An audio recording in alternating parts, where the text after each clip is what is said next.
আসসালামু আলাইকুম। আজ আমি ইলিশ মাছ চচ্চড়ি করে দেখাবো। প্রথমে আমি কড়াই নিয়েছি।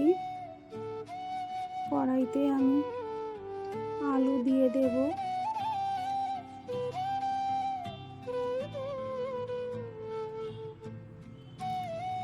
আমি ইলিশ মাছটা কাঁচা চচ্চড়ি করে দেখাচ্ছি।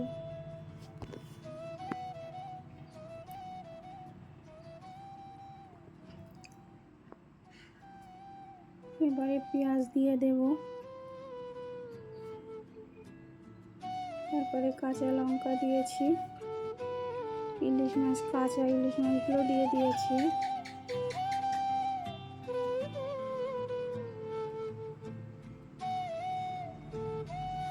ভেজে দিলেও হয়, কিন্তু আমি কাঁচা রান্না করে দেখাবো।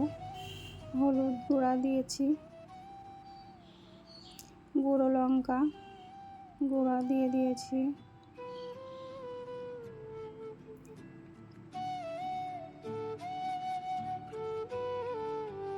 জিরা গুঁড়ো 1 চামচ দিয়েছি, লবণ দিয়ে দিচ্ছি 1 চামচ,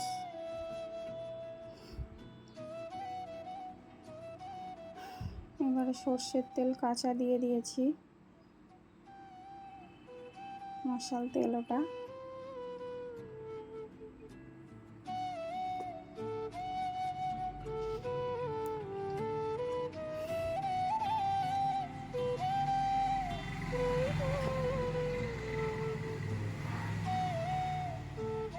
এবারে আদা রসুনের পেস্টটা দিয়ে দিয়েছি, দিয়ে এবারে হাত দিয়ে মাখিয়ে নেব। একটু মাখিয়ে নিয়ে ভালো করে মাখিয়ে নেব।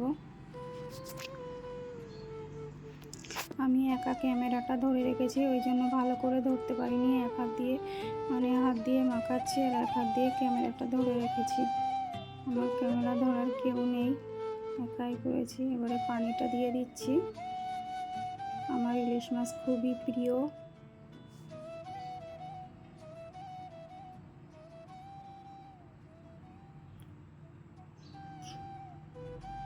এবারে কড়াইটা চাপিয়ে দিয়েছি, ওটা আর দেখানো হয়নি।